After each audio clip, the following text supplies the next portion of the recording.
தான் theatre artist cinema ஆர்டிஸ்ட்டாக உள்ள பயணிக்க தொடங்கியிருக்கிறேன். ஸோ இப்போ நான் சந்திக்கிற சில விஷயங்களை பார்க்குறப்போ இந்த யூனியன் கார்டு அப்படின்ற விஷயம் கண்டிப்பாக வேணுமா இல்லையா அப்படின்ற ஒரு பெரிய குழப்பமாக இருக்குது. அது சம்மந்த உங்களோட இந்த பக்கம் வந்து நாங்கள்லாம் பாட்டு பாடிட்டு எங்கள் குரூப் இருக்க ஒருத்தர் காடாக இருந்தார் பார்த்தீங்கன்னா, அவர் ஒரு சிங்கர். ஆமாம், அவர் ஒரு தியேட்டர் ஆர்டிஸ்ட்டு, அவர் சிங்கரு. அவர் பாட்டு பாட வச்சுட்டு நாங்கள் டான்ஸ் ஆடிட்டு ஜாலியாக இருப்போம். அண்ணன் மட்டும் டென்ஷனாகவே இருப்பார். அவருக்கு தான் ரொம்ப பாதிச்சுது. ஏன்னா அந்த அடிக்கும் போதே வந்து அவர் ஃபீல் பண்ண ஆரம்பிச்சிட்டார். நான் ஒன்று உடஞ்சிருச்சு, ஒரு செம்ம வலிக்கும். நாங்களாம் அடித்து பார்த்துட்டோம், அது உடஞ்சிருச்சு. இன்னொன்று ரெண்டாவது ஒன்று ரெடி பண்ணி அவர் தான் ரொம்ப ஃபீல்டில் இருந்தார். அதுக்கப்புறம் ஒரு நாள் ஃபுல்லாகவே டென்ஷனாக தான் இருந்தார். ஏன்னா யாராக இருந்தாலும் சரி, நம்ம பார்க்குறதா ரெகுலர் அவர் குழந்த மாதிரி அந்த பக்கம் வந்து இந்த பக்கம் ரொம்ப ஃபீல் பண்ணிட்டு இருப்பார். நாங்களாம் என்ன வேணும்னா பண்ணோம், நம்ம கேரக்டர் அது ஒன்றும் பண்ண முடியாது. ஓகேங்களா, அது அந்த கேரக்டர் அப்படி எக்ஸ்பிளைன் பண்ணும்போது அப்படி தான் பண்ணாங்க. நாங்கள் எல்லாமே ஒன்றா தான் இருந்தோம். இன்னைக்கு பொருளாதார ரீதியாக எல்லா இளைஞர்களுக்குமே பல வேலைகள் இருக்குது, நம்மக்கிட்ட தான் இருக்காது. ஒரு ஸ்விக்கி ஓட்டுறாங்க, ஒரு என்னென்னமோ வேலை செய்கிறாங்க. உதவி இயக்குனர்கள் எவ்வளோ பேர் எத்தனை வேலை செஞ்சுட்டு காலையில் அந்த அயன் பண்ண ஷர்ட்டு ஒரு ஷூவை போட்டு போகணுங்கிறக்காக அவங்க பின்னணியில் எவ்வளோ வேலை செய்கிறாங்க. அந்த மாதிரி நீங்கள் குடும்பத்திற்காக இப்போ ஒரு பெரிய கேரக்டர் பண்றப்போ சில நேரத்தில் டிஸ்டர்பாயிண்ட் ஆயிடுவோம் ஆக்ட் பண்றப்போ. ஆனால் சின்ன சின்ன கதாபாத்திரம் நம்ம அடுத்த கட்டத்துக்கு நகரணும்னா முதல்ல உதவி இயக்குனர்களுக்கு, டைரக்டர் டிபார்ட்மெண்ட்டுக்கு அந்த விஷயமெல்லாம் நம்ம கொஞ்சம் பயங்கர கவனமாக இருக்கணும். ஸோ அதனால பக்கத்தில் இருந்து கவனிங்க. கண்டிப்பாக உங்களை ஒரு நாள் ஒரு இயக்குனர் கவனிச்சிருவேன். நீங்கள் ஸ்பாட்டில் போயிட்டு எனக்கு என்னன்ட்டு நீங்கள் ஏதோ சொல்லியிருக்காங்க கூப்பிடுவாங்க, நம்ம 11 மணி வரைக்கும் அங்கே போய் உட்காந்துருக்கலாம் அப்படின்னு வரக்கூடாது. நீங்கள் அவங்க டைரக்டர் அசிஸ்டன்ட் டைரக்டர் பார்வையில் பார்த்துட்டே இருந்தாங்கன்னு வைங்களேன், டக்குன்னு அங்கே ஒருத்தங்க சரியாக பண்ணியிருக்காமல் இருக்கலாம், இல்லை சரியான கதாபாத்திரத்துக்கு ஆள் வராமல் இருக்கலாம். அந்த நேரத்தில் டக்குன்னு நீங்கள் எவ்வளோ இன்வால்வ்மெண்ட் இருக்கீங்களோ அது உங்களை நோக்கி அந்த கேமரா அவனை போய் இழுத்துட்டு வா அப்படிங்கும். அது அசோசியேட் வழியாக டக்குன்னு. வணக்கம் சார். ஃபர்ஸ்ட் உங்கள் 2 பேருக்கு நான் வாழ்த்துக்கள். என்னோட பேர் முகிலன். நான் இப்போ தான் தியேட்டர் ஆர்டிஸ்ட் சினிமா ஆர்டிஸ்ட்டாக உள்ள பயணிக்க தொடங்கியிருக்கிறேன். ஸோ இப்போ நான் சந்திக்கிற சில விஷயங்களை பார்க்குறப்போ இந்த யூனியன் கார்டு அப்படின்ற விஷயம் கண்டிப்பாக வேணுமா இல்லையா அப்படின்ற ஒரு பெரிய குழப்பமாக இருக்குது. அது சம்மந்த உங்களோட பதில். அதெல்லாம் தேவையில்லை பதில். நீங்கள் நடிக்கத்தானே ட்ரை பண்ணுறீங்க, டெக்னிக்கலாக இருந்தால் தேவை. டெக்னீஷியனாக நீங்கள் ஒர்க் பண்ணுறதுக்கு எல்லா ஒர்க்குக்குமே தேவை. நடிகனுக்கு நீங்கள் ஒரு இடத்துக்கு வர்றப்போ அது தேடி வரும். இப்போ தேவையே கிடையாது. இப்போ என்னென்னா அது அந்த கார்டு வாங்கி எந்த இதுலேயுமே இன்னைக்கு இருக்கிற சூழ்நிலையில் சினிமாவில் நீங்கள் ஒரு அது வந்து என்னென்னா உங்களுடைய பிரச்சனைகளை தீர்க்கறதுக்கு தான் ஒரு நடிகர் சங்க கார்டாக இருந்தால் உங்களுக்கு ஒரு சம்பளம் வரணும், அதில் ஒரு பிரச்சனை இருக்குது அப்படின்னா. இன்னைக்கு முன்னாடி அந்த சினிமா அப்படி கிடையாது. ஒரு பிரச்சனைனா பேசி சுமூகமாத்திங்க. இப்போல்லாம் வந்து நீங்கள் ஒரு பக்கம் சம்பளம் இல்லை அப்படின்னு சொல்லிட்டு நீங்கள் போய் ஒரு கம்ப்ளைண்ட் கொடுக்குறீங்கன்னா ப்ரொடியூசர் கவுன்சில் உங்கள் ஃபோட்டோ வச்சுருவாங்க, இவரை எந்த படத்துலையும் பயன்படுத்தாதீங்கன்னு. அதனால இப்போல்லாம் அது தேவையில்லை. நீங்கள் நடிச்சு ஜெயிங்க. அது உங்களுக்கு ஒரு பக்கபலமாக இருக்கிறக்காக வேணால் கார்டு இருக்கலாமே தவிர மற்றபடி தேவைப்படாது. சார், அந்த கேரக்டரோட இம்பாக்ட் உங்களுக்கு எத்தனை நாள் சார் இருந்தது? நீங்கள் 2 அந்த போலீஸ் அவ்வளோ ரகடாக நடிச்சிருந்தீங்க. அந்த கேரக்டரோட இம்பாக்ட் உங்களுக்கு எத்தனை நாள் சார் அதே கன்வேயோட வந்தது உங்களோட ரியல் லைஃப்பில்? சொல்லுங்க. இல்லை நீங்கள் சொல்லுங்க. ஏன்னா நீங்கள் தான் குடியா இருக்காங்க. நான் நல்லா இல்லை ப்ரோ, அப்படிலாம் ஒன்றுமே கிடையாது. எனக்கு நடிச்சு முடிச்சோன்னே எனக்கு சிரிச்சுக்கிட்டு ஜாலியாக வந்துடுவோம் நாங்கள். ஓகேங்களா, அப்படி ஒன்றும் எனக்கு பெரிய பாதிப்பு தெரில. ஆனால் அண்ணன் டென்ஷனாக தான் இருப்பார். நாங்களாம் சிரிச்சுட்டு ஜாலியாக இந்த பக்கம் வந்து நாங்கள்லாம் பாட்டு பாடிட்டு எங்கள் குரூப் இருக்க ஒருத்தர் காடாக இருந்தார் பார்த்தீங்களா, அவர் ஒரு சிங்கர். ஆமாம், அவர் ஒரு தியேட்டர் ஆர்டிஸ்ட்டு, அவர் சிங்கரு. அவர் பாட்டு பாட வச்சுட்டு நாங்கள் டான்ஸ் ஆடிட்டு ஜாலியாக இருப்போம். அண்ணன் மட்டும் டென்ஷனாகவே இருப்பார். அவருக்கு தான் ரொம்ப பாதிச்சுது. ஏன்னா அந்த அடிக்கும் போதே வந்து அவர் ஃபீல் பண்ண ஆரம்பிச்சிட்டார். நான் ஒன்று உடஞ்சிருச்சு, ஒரு அது என்னதான் அது டம்மியாக இருந்தாலும் செம்ம வலிக்கும். நாங்களாம் அடித்து பார்த்துட்டோம், அது உடஞ்சிருச்சு. இன்னொன்று ரெண்டாவது ஒன்று ரெடி பண்ணி அவர் தான் ரொம்ப ஃபீல்டில் இருந்தார். அதுக்கப்புறம் ஒரு நாள் ஃபுல்லாகவே டென்ஷனாக தான் இருந்தார். ஏன்னா யாராக இருந்தாலும் சரி, நம்ம பார்க்குறதா ரெகுலர் அவர் குழந்த மாதிரி அந்த பக்கம் வந்து இந்த பக்கம் ரொம்ப ஃபீல் பண்ணிட்டு இருப்பார். நாங்களாம் என்ன வேணும்னா பண்ணோம், நம்ம கேரக்டர் அது ஒன்றும் பண்ண முடியாது. ஓகேங்களா, அது அந்த கேரக்டர் அப்படி எக்ஸ்பிளைன் பண்ணும்போது அப்படி தான் பண்ணாங்க. நாங்கள் எல்லாமே ஒன்றா தான் இருந்தோம். அந்த ஷூட் பண்ணும்போது கூட ஒன்றா தான் இருந்தோம். அவர் தான் டென்ஷன்லேயே இருந்தார். ஆக்சுவலாக அந்த கதாபாத்திரத்துலேருந்து கொஞ்சம் வெளில வர கொஞ்சம் கஷ்டமா. ஏன்னா அது நான் அவ்வளோ நாள் தேடின பசி, அதை எப்படி உடனே சாப்பிட்டு ருசிச்சு அதை ஜீரணிச்சுட்டு வர முடியுமா? நான் 32 வருஷம் கிடைக்குமான பசியோடு இருந்தவன். அதனால அந்த கதாபாத்திரத்தை விட்டு வெளில வரக்கு, அந்த படத்தை விட்டு வெளில வரப்போ ஒரு பெரிய ஃபீலோடு வந்தேன். இவ்வளோ பெரிய ஒரு அங்கீகாரத்தை கொடுத்துருக்குன்னா அப்பவே கொடுக்கும்னு எனக்கு நம்பிக்கை. இந்த படம் நம்மளுக்கு கொடுக்கும். ஏன்னா என்னுடைய அனுபவம் அதை எனக்கு சொல்லுச்சு. இந்த படம் ஒரு மாற்றம் பண்ணும், இந்த படம் ஒரு மாற்றத்தை கொடுக்கும். அதை எப்படி நம்ம மறந்துட்டு வந்துட முடியும், கடந்து வந்துட முடியும் இல்லையா? இன்னைய வரைக்கும் அந்த படத்தோட இம்பேக்ட் எனக்குள்ள இருக்கு. இப்போ அதோட தன்மையிலேயே இன்னொரு படம் பண்ணிட்டு இருக்கேன். நீங்கள் ஒன்று சொன்னீங்களா சார், அதாவது சினிமா நம்மளை கைவிடாது. அதே மாதிரி சினிமா ரொம்ப ஈஸியாகவும் இருக்காது, ரொம்ப டஃப்பாக இருக்கும். அதை வந்து ரொம்ப ஈஸியாக நம்ம கைக்கு கிடச்சிடாது. சினிமான்னு மட்டும் இல்லை, எல்லாமே வந்து ரொம்ப ஈஸியாக கைக்கு கிடச்சிடாது. அதே மாதிரி உங்கள் லைஃப்பில் வந்து இது ஈஸியாக உங்களுக்கு கிடைக்கலன்னு சொன்னீங்க. அதே மாதிரி அந்த கிடைக்க அந்த கேப் இருக்குல்ல சார், நீங்கள் ஆரம்பித்ததும் உங்களுக்கு கிடைக்கிற டைமும், அதை எப்படி நீங்கள் ஓவர் கம் பண்ணிட்டீங்க? ஃபேமிலி சைடு ப்ரெஷர் இருக்கும், ஒர்க் ப்ரெஷர், இந்த மாதிரி எல்லாமே ப்ரெஷர் இருக்கும். அதை எப்படி ஓவர் கம் பண்ணிட்டீங்க? வேற என்ன பிரதர் பண்ணுறது, ஆசைப்பட்டோம், லவ் பண்ணிட்டோம். இப்போ நீ அந்த பொண்ணை கல்யாணம் பண்ணிக்காதுன்னு சொன்னால் நீங்கள் கேட்பீங்களா? ஓகேங்களா? அந்த மாதிரி தான். அந்த லவ் ரொம்ப சின்சியராக இருக்கணும். அதுக்காக சும்மா சின்சியராக இருக்கிறேன்னு சொல்லிட்டு பைத்தியக்காரத்தனமாக பண்ணவும் கூடாது. அது அந்த பொண்ணை பிடிக்க வைக்கிறதுக்கு நம்ம என்னென்ன பண்ணுவோம்? ஒரு சாதாரண ஒரு ஒரு பொண்ணு, அவளுக்கு அது பிடிக்குங்கிறக்காக நம்ம அந்த மாதிரி கலர் ட்ரெஸ் பண்ணுறோம், அது பிடிக்கணுங்கிறக்காக நம்ம ஒன்று கற்றுக்குறோம். ஒரு விஷயம், அவன் டான்ஸ் கிளாஸ் போனால் நம்ம டான்ஸ் கிளாஸ் போகணும்னு நினைக்கிறோம். ஒரு பொண்ணுக்கு அப்படி பண்ணும்போது இது ஒரு லைஃபையே உங்களுக்கு திருப்பி போட போகுது. அப்போ அந்த சினிமாவுக்கு நீங்கள் என்னென்ன பண்ணணும்? அப்போ அவங்களுக்கு அந்த சினிமாவுக்கு பிடிக்கிற மாதிரி நீங்கள் என்னென்ன விஷயம் நீங்கள் கற்றுக்குறீங்க அப்படி. ஏன் இந்த வயசு எனக்கு என் வயசில் நான் போய் டான்ஸ் கிளாஸ்லாம் போய் கற்றுக்கிட்டேன். புரியுதுங்களா? கற்றுக்கிட்டேன்னா கற்றுக்கல, சும்மா ஆர்வம். எதை அவனை கற்றுக்கலாம். போனீங்கன்னா ஃபைட் கிளாஸ் போனோம், ஃபைட் கிளாஸ் போய் 2 தடவை விழுந்தோன்னா முடிஞ்சு போச்சு, நம்ம வேலைக்கு ஆகாது நமக்கு. ஆனால் ஒரு ஆர்வம் தான். ஏன்னா எதையாவது ஒன்று கற்றுக்கிட்டு நமக்கு யூஸ்ஃபுல்லாக இருக்கும் சினிமாக்கு ஏதாவது ஒரு விதத்தில். அது அந்த லவ் இருந்ததுன்னா ஆட்டோமேட்டிக்காக நீங்கள் உங்களுக்கு கற்றுக்கும் போது கஷ்டம் தெரியாது. அந்த லவ் என்றைக்கு இருந்தாலும் ஜெயிக்கும். அதனால கொஞ்சம் கஷ்டம். ஓகேங்களா? இதுதான் மெயின். எங்க சுத்தினாலும் அதே கேள்விக்குள்ள வரும். ஃபேமிலி ரன் பண்ணுறது ரொம்ப சேலஞ்சிங் தான்மா. நீங்கள் மேரேஜ் ஆனால் மட்டும்தான் ஃபேமிலின்னு சொல்லுவீங்க. மேரேஜுக்கு முன்னாடி நம்மளை சார்ந்த அக்கா, தங்கச்சி, அம்மா, அப்பா, உறவுகள் எல்லாருக்குமே நம்மளுடைய சூழலை அவங்களால புரிஞ்சிக்கவே முடியாது. அது நீங்கள் என்னைக்கு வெற்றி அடைகிறீங்களோ அன்னைக்கு தான் அவங்களுக்கு அந்த சூழ்நிலை புரியுமே தவிர அதுக்கு முன்னாடி அவங்கள புரிய வைக்க முடியாது. நம்மளை உதாசனமாக தான் நினைப்பாங்க. அது நம்ம உறவுகளில் எல்லாத்தையுமே அது இருக்கும். இது ஒவ்வொரு வெற்றியாளனுக்கும் பின்னாடி இருக்கும், எனக்கு மட்டும் இல்லை. எல்லா வெற்றியாளர்களுக்கு பின்னாடியும் இந்த வழிகள், அதை கடந்து போக அந்த அவமானங்கள், உறவுகளுடைய அவமானங்கள் எல்லாத்தையுமே கடந்து தான் ஆகணும். அது இந்த அனுபவங்கள் மிகுந்தவர்கள் சொல்றப்ப என்னன்னா கொஞ்சம் கவனம். நாங்க வந்தப்ப இன்னைக்கு இந்த மாதிரி உங்களுக்கு ஒரு இப்படி அழகான அலுவலகம், உங்களுக்கு கலந்துரையாடல், இந்த மாதிரி நிகழ்வுகள் கிடையாது. ஒரு ஆரோக்கியமா நமக்கு ஒரு முன்னோட்டத்துக்கு ஒரு சிலர் இருக்காங்க, சொல்லியிருக்காங்க. இந்த மீடியா கிடையாது, நாங்கள் இந்த வலைத்தளங்கள் எல்லாம் பேசினதெல்லாம் கிடையாது. கம்பெனிக்கு இங்கேருந்து அப்போ பெரிய போக்குவரத்துகள் கிடையாது, ஃபோன் கிடையாது, எதுவுமே கிடையாது. அப்போ எவ்வளோ பெரிய பெயின் இருக்கும்னு தெரிஞ்சுக்கோங்க. அப்போ அந்த ஃபேமிலி ரன் பண்ணுறது, அப்படி அந்த ஃபேமிலிகிட்ட நம்ம ஒரு வார்த்தையை சொல்லிட்டு கடந்து போக முடியாது. ஏன்னா அப்போ புரிதல் மனிதர்களுக்கும் கம்மி.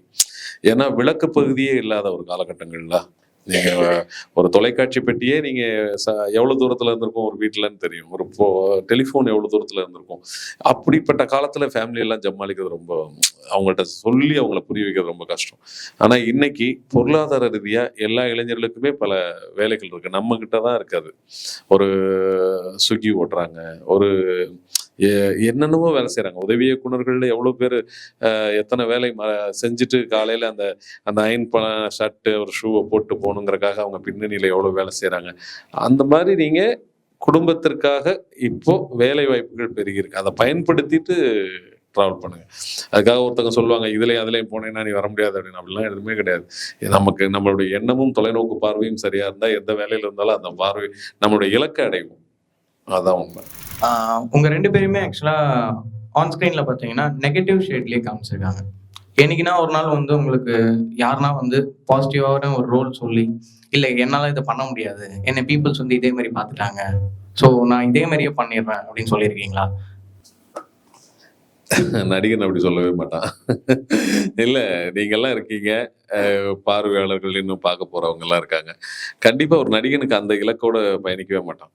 எந்த நடிகர்களுக்குள்ளேயுமே வந்து நான் இப்படிதான் ஒரு வில்லன்டிக்காக தான் பண்ணுவேன் அப்படின்லாம் கிடையாது.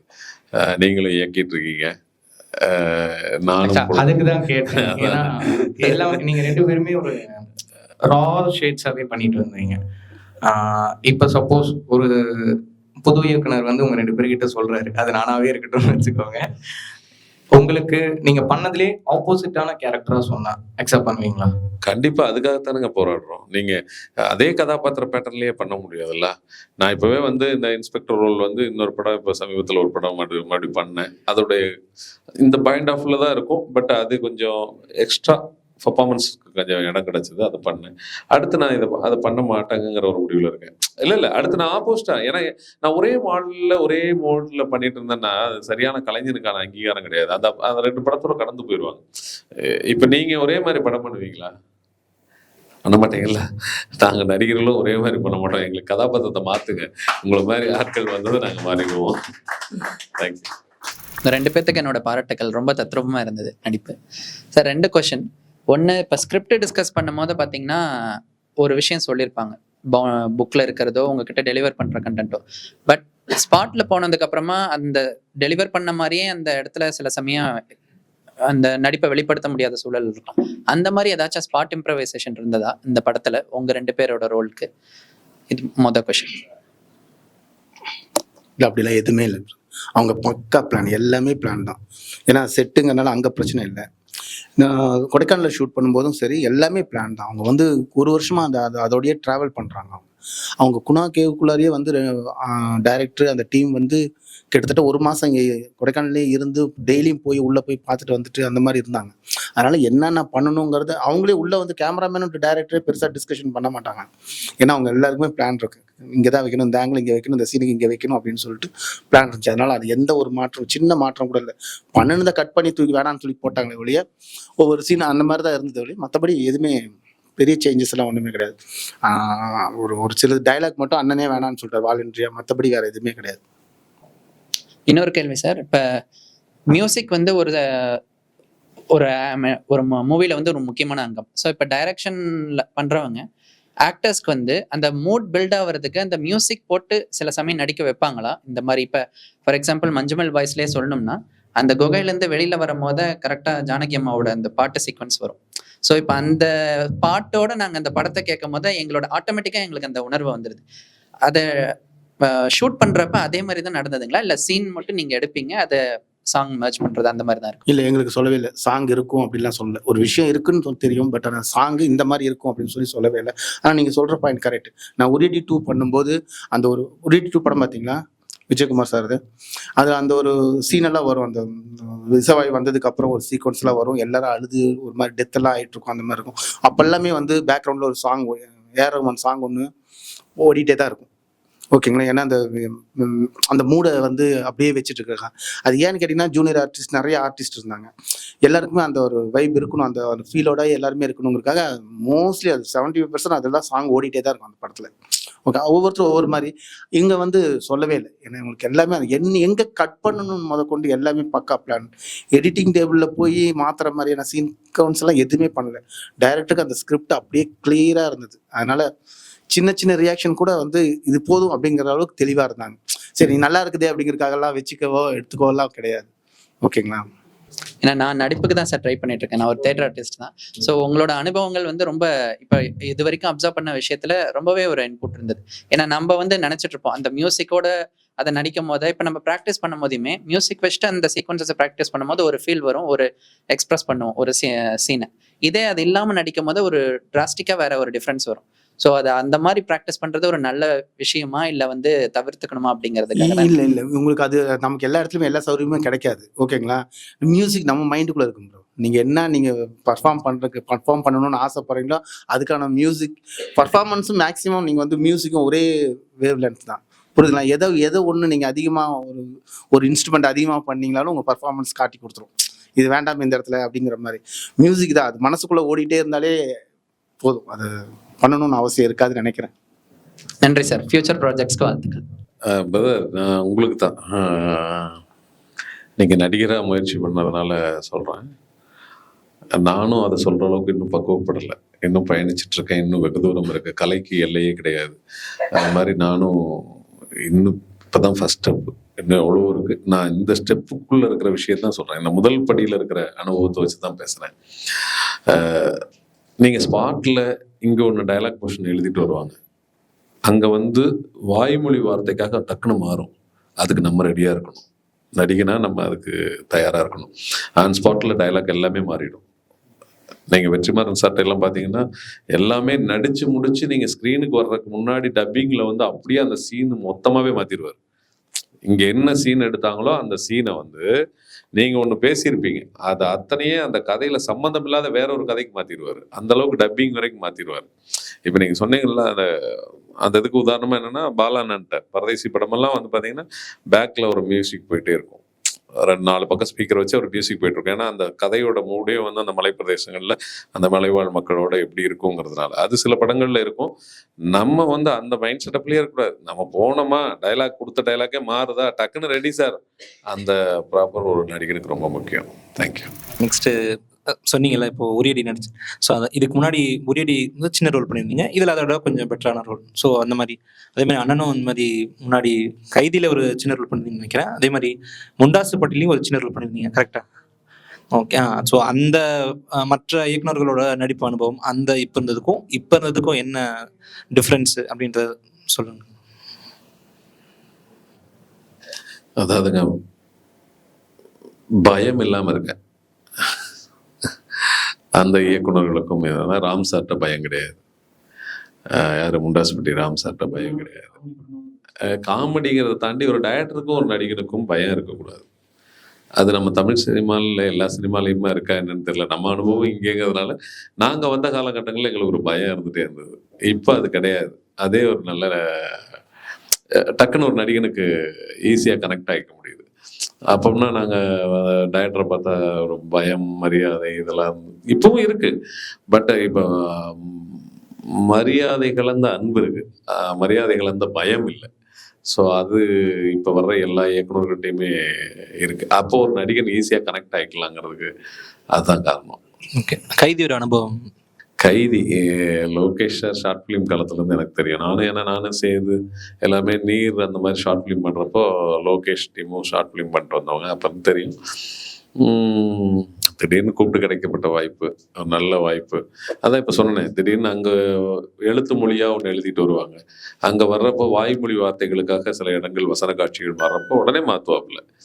அங்கே என்னன்னா இந்த பயம் இல்லாமல் மாற்றிக்குவோம்.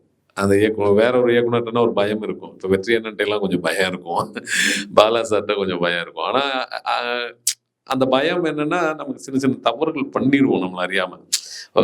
அதில் எனக்கு சிதம்பரம் சார்கிட்ட வந்து நான் அதை கேட்டேன் ஓப்பனாகவே. என்ன சார் எது பண்ணாலும் இல்லை, நடிகன் வந்து ஃப்ரேமில் நான் என்ன மூடில் ஒருத்தனை வச்சிருக்கணும், அவன் வந்து எனக்கு வெளியில் பிரதிபலிக்கணும். அவன் சின்ன நர்வஸ் ஆனான்னா எனக்கு ஃப்ரேமில் நான் நினச்ச அந்த கதாபாத்திரம் வெளியில் வராது. ஸோ அதனால் நான் யாரையும் ஆர்டிஸ்ட்டு நான் டிஸ்டர்ப் பண்ணுறதில்ல. அதுதான் இன்றைக்கி அந்த படம் மிகப்பெரிய ஒரு வெற்றி. தவறு இல்லாத நடிகர் இருக்க மாட்டாங்க. அது என்னென்னா அந்த பயத்தை எக்ஸ்டெண்ட் பண்ணி விட்டுறக்கூடாது.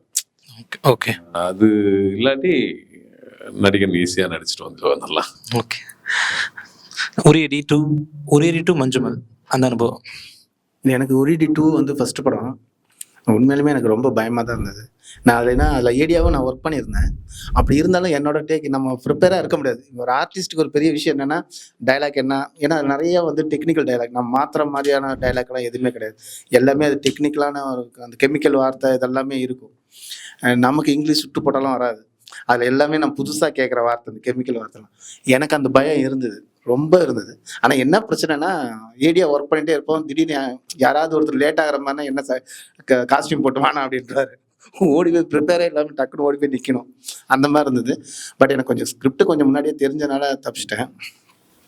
ஆனால் இதில் வந்து கொஞ்சம் எனக்கு கொஞ்சம் கம்ஃபர்டபுள் பண்ணிட்டாங்க. போய் ஃபஸ்ட்டு சீன் வந்து அந்த கொடைக்கானலில் அந்த கேவை க்ளோஸ் பண்ணுவோம் பார்த்தீங்களா, அதுதான் என்னோடய ஃபஸ்ட்டு சீன்.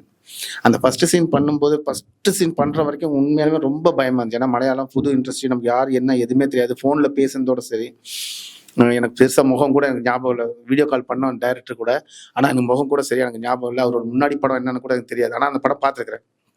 ஜானிமன் படம் நான் பார்த்துட்டேன் ஆல்ரெடி. ஆனால் அது இவர் தான் டைரக்டர்னு தெரியாது. அதனால ரொம்ப பயந்துட்டு தான் போனேன். நம்ம என்ன பாடி லாங்குவேஜ் எடுக்கிறது, இந்த கேரக்டருக்கு என்ன பண்ணுறது எதுவுமே தெரியல. என் மைண்டில் ஒன்று இருந்தது, நடிச்சு காட்டிட்டு போய் எங்கே பண்ணுற மாதிரிலாம் இல்லை. ஏன்னா அவங்க சீக்வன்ஸ் ஃபுல்லாகவே செட் பண்ணிட்டாங்க. ரைன் எஃபெக்ட்டுக்கு எடுக்கிறது அது எல்லாமே பக்காவாக பண்ணிட்டாங்க.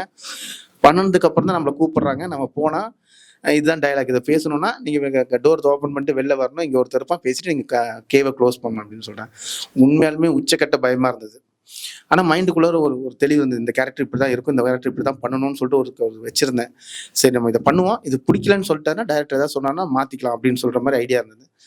ஆனால் நான் இது நல்ல வேலை நான் என்ன மைண்டில் வச்சுட்டு பண்ணணும்னோ அந்த ஒரு நடைகிடலாம் ஒரு கொஞ்சம் சேஞ்ச் பண்ணி தான் பண்ணேன். அது பண்ணோடனே ஓகே, ஒரு ஃபஸ்ட்டு ஓகே ஆயிடுச்சு. அப்போ தான் எனக்கு சந்தோஷம் இருந்துச்சு, ஓகே சந்தோஷம். அப்புறம் நான் போய் பினுன்னு சொல்லிட்டு ஒரு கோ டைரக்டர் இருக்கார், அவர் தான் வந்து நம்ம தமிழ் டைலாக் அசிஸ்டன்ட் அசோசியேட் மாதிரி இருப்பார். அவர்கிட்ட போய் கேட்டேன். அவர் சொன்னார், ஏட்டா இதே ஃபாலோ பண்ணிங்க, இந்த பாடி லாங்குவேஜ் இதே மாதிரி டைலாக் டெலிவரி இப்படியே இருக்கட்டும், கரெக்டாக இருக்குது ஒன்றுமே இல்லை அப்படின்ட்டார். அப்புறம் டைரக்டர் கேட்டேன், ஓகே நான் இதே ஃபாலோ பண்ணிங்க, கடைசி வரைக்கும் இதே ஃபாலோ பண்ணிங்க அப்படின்ட்டாங்க. ஆனால் பயம் எல்லாருக்குமே இருக்கும் சார். மம்முட்டி சார் கூட சொல்லியிருப்பாரு, எத்தனை படம் பண்ணாலுமே அந்த மொதல் கேமரா முன்னாடி நின்று டேக்குன்னு சொல்லும்போது மனசுக்குள்ள ஆட்டோமேட்டிக்காக ஒரு பயம் இருக்கணும். அப்போ தான் வந்து நம்ம பர்ஃபார்ம் பண்ணுறதுல கவனம் இருப்போம், இல்லைன்னா கொஞ்சம் அசால்ட்டாக இருப்போம் அப்படின்னு. சிகரத்தின் உச்சியில் இருக்கக்கூடிய 2 தோழர்களுக்கு வாழ்த்துக்கள் சார். சார் சொன்னாங்க நிறைய விஷயங்களை கட் பண்ணாங்க அப்படின்ட்டு. நான் அந்த ஆர்டிஸ்ட்டுக்காக போயிருந்தேன். நான் ஆக்சுவலாக டாக்டர் கேரக்டர்னு சொன்னாங்க. ஆனால் 1 டே ஃபுல்லாக அங்கேயே வெயிட் பண்ணிட்டு இருந்தேன். அதுக்கப்புறம் வந்து சார், ஆமாம் சார், அந்த செட்டு சார் சொன்ன மாதிரி எஸ் சார் அவங்க இருக்கிறப்ப ஜென்ஸு இது பண்ணிட்டாங்க, அதனால் வந்துட்டோம் சார் நாங்கள். ஓ, அந்த இடத்துல சாரை நான் மீட் பண்ண மாதிரி எனக்கு ஒரு மைண்ட் இருக்கு, பட் தெரியலைங்க சார். Sir thank you sir. இல்லைங்க சார், அங்கே மேலே அந்த மலை வர்றப்ப நடந்து வர்ற அந்த க்ரௌடு சீன். ஆமாம் சார், சொன்னாங்க இது நிஜத்தில் நடந்தது அப்படின்ட்டு. சரியாக அந்த கதையை நான் உள்வாங்கலை. சார் சொன்ன மாதிரி டைரக்டர் பார்வையிலே இருந்திருந்தா கொஞ்சம் மைண்ட் வந்திருக்கும். ஆமாம் சார், உண்மைங்க. நீங்கள் நான் வந்து சின்ன சின்ன கதாபாத்திரங்கள் வந்து பண்ணப்போ நம்ம வாய்ப்பு தேடி போயிருப்போம், நமக்கு டைலாக் கொடுப்பாங்களான்னு தெரியாது, இருந்தாலும் நம்ம ஆர்வத்தில் போயிருப்போம். அப்போது அந்த டெடிகேஷன் வந்து டைரக்டர் கண்ணில் பார்ப்பாங்க.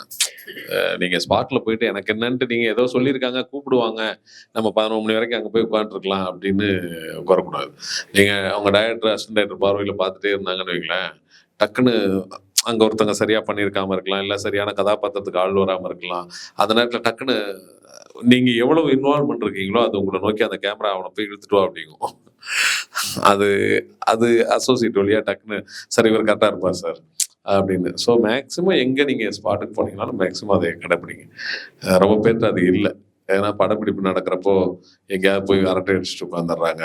அந்த 10 பேரும் சேர்ந்துட்டு ஏதோ சம்பளம் வருது, சாயந்தரமானா எல்லாமே வருதுன்ட்டு அப்படி இருக்கவே கூடாது. நல்ல கலையை ரசிக்கணும்னா முதல்ல அங்கே நடிக்கிறவங்களோடையும் அவங்க டயலாக் சொல்லி கொடுக்குறது, டைரக்டர் அவர் அசிஸ்டன்ட் டைரக்டர் எப்படி கண்டினியூட்டி மெயின்டைன் பண்ணாரு, அவங்களுக்கு நம்ம இடைஞ்சலாக நம்ம அவங்க கூப்பிட்டு சொல்கிறப்ப இருக்கக்கூடாது. உதவி இயக்குநர்கள் வந்து 1008 வேலையில் இருப்பாங்க. நம்ம வந்து அவங்கள்ட்ட சார் இந்த சட்டை பட்டன் கட்டியிருந்தீங்க, இந்த சட்டை காலர் மேலே இருந்தது. நம்ம இப்போ ஒரு பெரிய கேரக்டர் பண்ணுறப்போ சில நேரத்தில் டிஸ்டர்பாயிண்ட் ஆயிடுவோம் ஆக்ட் பண்ணுறப்போ. ஆனால் சின்ன சின்ன கதாபாத்திரம் நம்ம அடுத்த கட்டத்துக்கு நகரணும்னா முதல்ல உதவி இயக்குநர்களுக்கு, டைரக்டர் டிபார்ட்மெண்ட்டுக்கு அந்த அந்த விஷயமெல்லாம் நம்ம கொஞ்சம் பயங்கர கவனமாக இருக்கணும். ஸோ அதனால் பக்கத்தில் இருந்து கவனிங்க. கண்டிப்பாக உங்களை ஒரு நாள் ஒரு இயக்குனர் கவனிச்சிருவார். தேங்க்யூ சார், ரொம்ப நன்றி சார். ஹவு மெனி டேஸ், எத்தனை நாள் அந்த கால் ஷீட் வந்து சார்? படம் 100 days ஷூட் போச்சு. எங்களுக்கெல்லாம் ஒரு 25 நாள் பக்கம் போச்சு. ஏன்னா அந்த சுச்சுவேஷன் வந்து அந்த படத்தில் இயற்கையுடைய மாற்றங்கள்னால கொஞ்சம் ஜாஸ்தியாக போச்சு. அப்புறம் அந்த ஃபிலிமில் வந்து ஒரு ஸ்டாரு அந்த மெரூன் கலர் ஷர்ட் போட்டிருந்தார்ல சார், அவர் வந்து மலையாளத்தில் வந்து பெரிய ஸ்டார் அப்படின்னு சொல்லிட்டு இருந்தாங்க.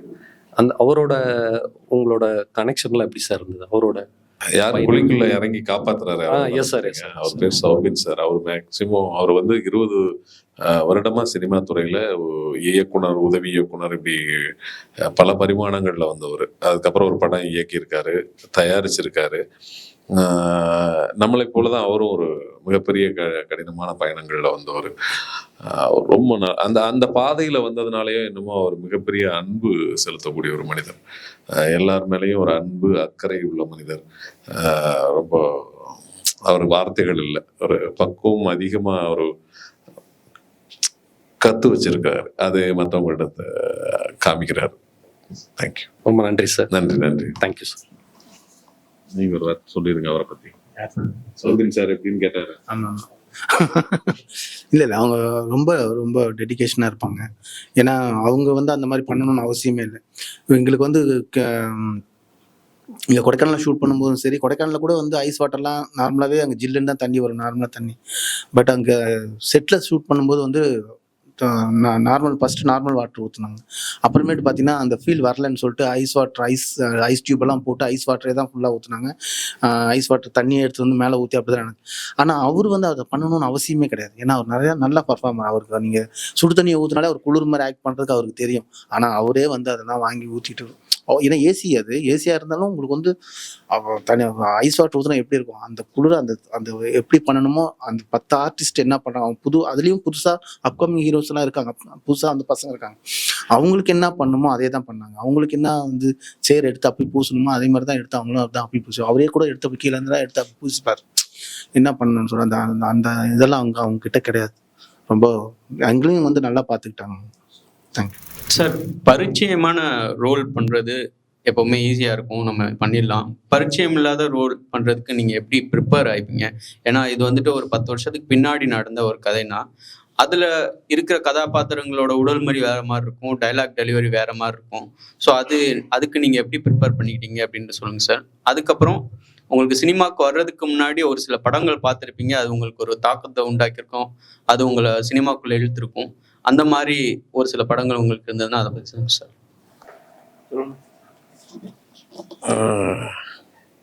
பரிச்சயம் இல்லாத மனிதர்கள் நம்ம இந்த 2006 இல்லையம்மா. என்னன்னா, பரிச்சயம் இல்லாத மனிதர்கள் அரசர் காலத்துல இருந்தவங்களா இருப்பாங்க. அப்போ உள்ளவங்க தான் நமக்கு அவங்களுடைய அணுகுமுறை, உடல் மொழி, இவங்களதெல்லாம் தெரியாது. ராஜாக்கள் காலத்து கதைகள், இந்த மாதிரி காலத்தில். இப்போ நம்ம சமீபத்தில் இந்த 30-40 வருடங்களில் நம்ம பார்த்ததெல்லாம் பரிச்சயமான மனிதர்கள் தான், பரிச்சயமான உடல் மொழி தான்.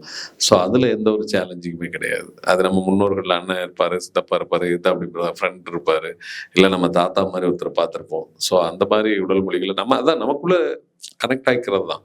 அதுக்கு நம்ம வேற எங்கேயும் தேடுறதுக்கோ இல்லை அதை கற்றுக்கிறதுக்கோ விஷயம் இல்லைன்னு நினைக்கிறேன் நான். அப்புறம் என்ன இன்னொரு கேள்வி என்ன கேட்டீங்க? உங்களுக்கு தாக்கம் கொடுத்த ஏதாவது படங்கள்? எனக்கு சினிமாவே தாக்கத்தை கொடுத்துருச்சு, எந்த படம்னு சொல்லல. அதான் உண்மை. இந்த அண்ணன்ட்ட கேளுங்க, அவருக்கு தான் ரொம்ப தாக்கத்தை கொடுத்துருக்கு. இல்லை எனக்கு இந்த படம் எனக்கு தாக்கத்தை கொடுத்துலாம் வரல. நம்ம என்னோட எனக்கு இருக்கிற அந்த வயசுல வந்து எனக்கு கமல், ரஜினி தவிர பெருசா வேற யாரும் ஆர்டிஸ்ட் எல்லாம் ஃபேமிலியில கூட்டு போவாங்க. ரஜினி படம்னா கூட்டு போவாங்க, கமல் படம் சுத்தமா கூட்டு போக மாட்டாங்க. எங்க வீட்டுல பர்மிஷன் கிடையாது, புரியுதுங்களா? புன்னையமனெல்லாம் வந்து கெஞ்சினா போக மாட்டாங்க, ஒரே ஒரு கிஸ் சீன், அந்த சீனுக்காக நான் எவ்வளவோ கெஞ்சினா அனுப்ப மாட்டேன்ட்டாங்க. எனக்கு நல்லா ஞாபகம் இருக்கு, இன்னைக்கு அந்த படத்துல நான் இருக்கிறது ரொம்ப சந்தோஷப்படுறேன். குணாவும் தளபதியும் ரிலீஸ் ஆச்சு. எங்க கூட ஒரு கேங் இருக்கும், அவங்கெல்லாம் பெரிய பசங்க, கொஞ்சம் பெருசு. அது வந்து கமல் சார் தீவிர ரசிகர். நாங்கள் இந்த பொடி வாழ்ந்துங்களா இருக்கிற மாதிரி நாங்கள் வந்து ரஜினி ஃபேன்ஸ். எங்களை ரஜினி படத்தை தான் கூட்டு போவாங்க. கமல் பெரிய நடிகர் அப்படிதான் தெரியவே தெரியாது. அப்போ நான் சண்டை போட்டதெல்லாம் எனக்கு இந்த ஞாபகம் வருது. இந்த பாட்டு கண்மணி அன்போடு காதல் இப்போ கேட்கும்போது இதெல்லாம் நான் கிண்டல் பண்ணி நான் அவங்க கிட்ட பேசுகிறேன். என்ன பாட்டு அது, இப்போ பேசுகிற மாதிரி பேசுகிறாங்க, இது ராக்கமாக கைத்தட்டு எப்படி இருக்கும் தெரியுமா அப்படின்லாம் சொல்லி நாங்கள் பேசினேன். இன்னைக்கு அந்த கண்மணி வந்து இன்னைக்கு வந்து எங்கள் லைஃப்பில் வந்து பெரிய ஒரு இப்படி ஒரு தாக்கத்தை ஏற்படுத்துதுன்னு நினச்சி பார்க்கும்போது ரொம்ப ஹாப்பியாக இருக்கு சார். ஃபர்ஸ்ட் ஆஃப் ஆல் வாழ்த்துக்கள் சார். ஒரு மலையாள படம் தமிழ் சினிமாவில் வந்து தமிழ்நாட்டில் வந்து இத்தனை பேர்த்துக்கு போய் ரீச் ஆயிருக்குன்னா நீங்கள் பண்ண ஆக்டிங் எல்லாம் உண்மையிலேயே ரொம்ப சூப்பராக இருந்துச்சு. நான் ஆக்சுவலாக படம் பார்க்கும்போது மலையாள படம் நிறைய பார்த்துருக்கேன், ஆனால் மலையாள ஆக்டர்ஸ் எல்லாமே பண்ணுறது தெரியும். ஆனால் உங்களோட ஆக்டிங்குமே பார்த்தீங்கன்னா சின்ன சின்ன மைன்யூட் டீட்டெயில்ஸ் கூட வந்து நல்லா இருந்துச்சு. நீங்கள் வர்ற கோவமெல்லாம் வந்து ரொம்ப கனெக்ட் ஆச்சு மக்களோட, அதனாலையுமே தமிழில் நல்லா இதாச்சு. ஸோ உங்கள்கிட்ட என்ன கேளுனா சார், நீங்கள் உங்கள் 1000 பேர்த்துக்கு வைக்கக்கூடிய ஷார்ட்ல நீங்கள் ஒருத்தங்களா இருந்திருப்பீங்க. இன்னைக்கு உங்களுக்கு மட்டுமே ஒரு ஷார்ட் வைக்கிற அளவுக்கு நீங்கள் வந்திருக்கீங்க.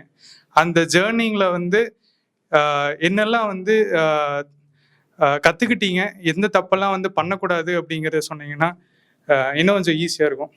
ரொம்ப நன்றி. நான் நீங்கள் முதல் ஒரு வார்த்தை சொன்னீங்களே, இந்த படத்திற்கு நாங்கள்லாம் ஒரு துளி, ஒரே ஒரு துளி தான். அந்த படத்திற்கு மிகப்பெரிய பொறுப்பாளர் director Chidambaram sir, Soumin sir, அந்த எங்களை போன்ற அங்கே இருந்த மஞ்சுமேல் பாய்ஸ் மொத்த பேரும், அந்த படத்தில் பணியாற்றிய உதவி இயக்குனர்கள், மிகப்பெரிய நாமெல்லாம் அதில் ஒரு சின்ன இதுதான் பிரதர். அது கண்டிப்பாக வந்து அந்த படத்துக்கான முழு மகிழ்ச்சியும் கொண்டாட வேண்டியது அவர்கள் மட்டும்தான். நாங்கள் இதுலேருந்து என்ன மகிழ்ச்சி எடுத்துக்கலாம்னா, நமக்கு ஒரு வழி பாதை கிடைச்சிருக்கு நம்ம பயணிக்கிறதுக்கு அப்படிங்கிற ஒரு மகிழ்ச்சி தான். இது அத்தனைக்கும் என்னுடைய சிதம்பரம் அவர்களுக்கு தான் நன்றியை சொல்லணும் இந்த நேரத்தில்.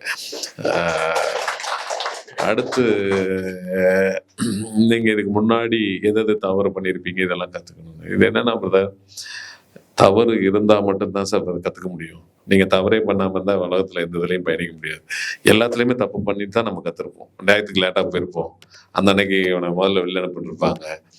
நம்ம தவறுகள் எல்லாத்துலயுமே வந்துட்டே இருக்கும் பிரதர். அது நடிக்கிறப்போ ஒன்று தவறு வரும், ஒரு டயலாக் நம்ம தப்பா பேசுவோம், அங்கதான் மாணவன் உருவாகும், சரியான மாணவனாக உருவாகும். ஸோ தவறு ரசிக்க வேண்டிய ஒன்று. ஸ்ட்ரைட்டாக நல்லா ஒரே நாளில் நல்லா பண்ணிட்டோம்னா அதுக்கப்புறம் ரொம்ப இது கஷ்டம். எல்லாமே டெடிகேஷனாக டயத்துக்கு போகணும், ஸ்பாட்டுக்கு டயத்துக்கு போகணும். ஒரு டைலாக் சொல்கிறாங்கன்னா அதை மெமரியாக பார்க்கணும், அதை நோட் பண்ணணும், கவனத்தை அங்கே வைக்கணும். எனக்கெல்லாம் இந்த கேமரா முன்னாடி நின்று ஃப்ரெண்ட்லியாக பேசினாவே எனக்கு கொஞ்சம் வருத்தமாக இருக்கும். சீன் போகுது, அவங்க மெச்சூர்டா ரொம்ப படங்கள் பண்ண நடிகர்களா இருப்பாங்க, அவங்க நின்று கேமரா முன்னாடி ஷார்ட் சொல்லி போற வரைக்கும் அவங்க நின்றுட்டு அவங்களுக்குள்ள ஒரு கலந்துரையாடல் இருக்குங்களா, அதெல்லாம் எனக்கு கஷ்டமா இருக்கும். ஏன்னா நான் சினிமாவை அப்படி லவ் பண்ணியிருக்கேன். அது ஷார்ட்டை விட்டு அந்த பக்கம் போய் பேசலாமே, இன்னொருத்தனோட மூடு டிஸ்டர்ப் ஆகுமே, அந்த பக்கத்தில் நடிக்கிறவனோட ஒரு மூடு டிஸ்டர்ப் ஆச்சுன்னா அவன் பர்ஃபார்மன்ஸுக்கு, ஏன்னா அவங்க அனுபவசாலிகள், அவங்க ஜாலியாக காமெடி பேசலாம். பட் அந்த பக்கத்தில் ஒரு கேரக்டர் அந்த டயலாக் வர்றப்போ அதெல்லாம் எனக்கு நான் பண்ணிடக்கூடாதுன்னு நினைக்கிறேன். நம்ம அடுத்த ஸ்டெப் போறப்ப நீங்க எனக்கு பக்கத்துல வந்து ஒருத்தர் நடிக்கிறாரு, அவர் புதுசா பரிச்சயமாய் வர்றாருன்னா நான் பாட்டுக்கு வேற ஒருத்தட்ட கதை பேசிட்டு இருந்தோம்னா அது அவங்க மூட ஸ்பாயில் பண்ணும். அப்படிங்கிறது மாத்திக்கணும். மற்றவங்க பண்ணதை நம்ம பண்ணக்கூடாது. சக கலைஞன் ஒருத்தர் வளர்றப்போ அது நம்மளால அவன் மைண்ட்ல ஏற்ற முடியாம போயிடக்கூடாதுங்கிறத மாத்திக்கணும்னு நினைக்கிறேன். தேங்க்யூ.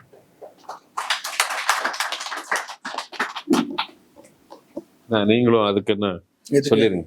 இந்த மாதிரி விஷயம் ஒன்றும் முக்கியமான விஷயம்னா, கேமரா முன்னாடின்னு ஜாலியா பேசுறப்போ நம்ம பக்கத்துல நடிக்கிறப்போ ஃபர்ஸ்ட் நம்ம நடிக்கிறப்போ அது நர்வஸ் ஆகும். அவங்க நம்ம சொன்ன டைலாக் விட்டுட்டு அவங்கள நோட் பண்ண சொல்லுவோம். அது உங்க கரெக்ட் தான், எல்லாம் சொல்லிட்டீங்க. இல்ல நான் ஒரு வார்த்தை அனுபவத்தில் சொன்னேன். இல்ல கரெக்ட் தான், உண்மைதான். இல்ல உண்மைதான், சொல்றது 100% உண்மைதான். ஏன்னா நமக்கு தான் தெரியும் அந்த பயம். அவங்களுக்கு அவங்களுக்கு வந்து நான் சொன்ன கதை தான், அவங்களுக்கு எக்ஸ்பீரியன்ஸ் இருக்குது, நல்லா கண்ணை முட்டு கூட ஓட்டுவாங்க. நமக்கு அதுதான் மைண்ட்ல ஓடிட்டே இருக்கும். அது நாளடைவில் சரியாயிடும். நம்ம ஆக்சுவலி நீங்கள் ஸ்டார்ட் பண்ணி ரொம்ப வருஷம் ஆச்சு, எனக்கு ரொம்ப பர்சனலாக உங்களுக்கு தெரியும், அதனால சொல்கிறேன். ஸோ அப்போ இருந்ததுக்கும் இப்போ இருந்ததுக்கும் ஆனால் நீங்களுமா இப்போதைக்கும் என்ன விடாமல் ஒரு விஷயத்த பண்ணிட்டு வந்திருக்கீங்க, என்ன டிஃப்ரென்ஸ் பார்க்குறீங்க, இதை மட்டும் சொல்லிட்டு. எனக்கு என்ன கேட்டா நான் என்ன சொல்றது, எனக்கு எந்த டிஃப்ரெண்ட்டுமே தெரியல. எனக்கு எதுவும் பெருசா டிஃப்ரெண்ட் தெரியல, இன்னும் டிஃப்ரெண்ட் ஆகாதுன்னு தான் நினைக்கிறேன். நான் நிறைய படம் பார்ப்பேன் பிரதர். எனக்கு ஒரு நாளைக்கு ஒரு படம் பார்த்தா தான் தூக்கமே வரும். தூக்க பார்த்து போடுற மாதிரி படம் பார்த்தா தான் தூக்கமே வரும். அந்த ஒரு அது அட்லீஸ்ட் படம் பார்க்கணும் இல்லையா, ஒரு வெப்சீரிஸில் ஒரு எபிசோடாவது பார்த்துட்டு தான் படுப்பேன். படம் பார்ப்பேன், அவங்க என்ன பண்ணிக்கிறாங்கன்னு யோசிப்பேன், அவ்வளோதான். அந்த கொஞ்சம் ஒரு நாளில் அந்த ஒரு சும்மா இருந்தாலும் அந்த ஒரு மணி நேரமாவது 2 மணி நேரமாவது சினிமாவோட ஸ்பெண்ட் பண்ணிடணும். நம்ம அதுக்கு தானே வந்திருக்கிறோம். நம்ம அந்த வேலையை கூட நம்ம சரியாமல் அந்தளவுக்கு பிஸியெல்லாம் நம்ம ஒன்றும் கிடையாது.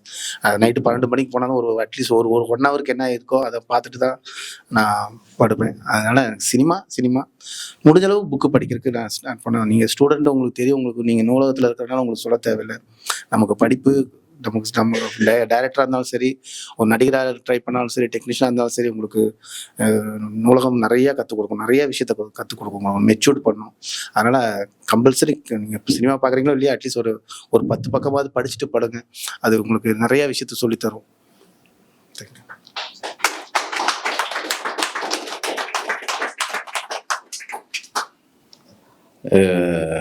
அழகான கேள்வி கேட்டீங்க பார். அப்போ இருந்ததுக்கும் இப்போ இருக்கிறதுக்கு என்ன மாற்றம்?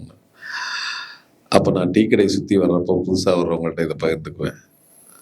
ரோட்டில் இன்னைக்கு இந்த மாதிரி ஒரு இடத்துல கூப்பிட்டு பகிர வச்சுருக்காங்க, இதை விட என்ன மாற்றம் வேணும்?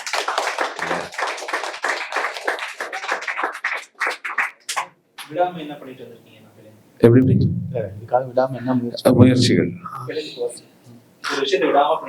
ஆமா, நம்பிக்கை.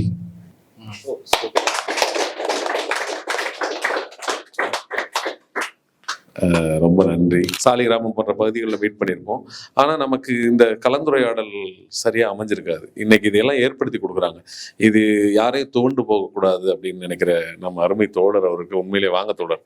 நிறைய கலந்துரையாடல் போகும்போது எனக்கு எந்திரிச்சு நின்று கேள்வி கேட்கறக்கே பயம், கேட்க மாட்டேன். அவ்வளோ பயம் இருக்கும் எனக்கு. உண்மையிலே மைக்கை பிடிச்சி நான் மொதல் முதல்ல மைக்கை பிடிச்சி பேசுனதே சொல்லியிருப்பேன். நான் ஒரு இன்டர்வியூவில் சொல்லியிருப்பேன், தான் ஃபர்ஸ்ட் டைம் நான் மைக் பிடிக்கிறேன்னு. எனக்கு அந்த அளவுக்கு பயம். அந்த பயம் போயிடுச்சு என்னன்னு தெரியல, இன்னமும் இருக்கு, பயம் இருக்கு. பட் இந்த ஸ்டேஜுக்கு எல்லாருமே வரணும்னு ஆசைப்படுறேன். இப்படி ஒரு பிடிச்சி நம்ம பேசுறத கேட்கறதுக்கு வரணும்னு ஆசைப்படுறேன், மனசார ஆசைப்படுறேன். அப்புறம் உங்களுக்கு ரொம்ப ரொம்ப நன்றி ப்ரோ. ஏன்னா எத்தனை இன்டர்வியூலாம் கொடுத்துருக்கலாம், பட் இதுதான் மனசுக்கு ரொம்ப நிறைவாக இருக்குது. ஏன்னா ஸ்ட்ரெயிட்டாக முகத்தை பார்த்து நம்ம பேசுகிறோம், முகத்தை பார்த்து அவங்க கேள்வி கேட்குறாங்க. இந்த வாய்ப்புக்கு ரொம்ப ரொம்ப நன்றி உங்களுக்கு.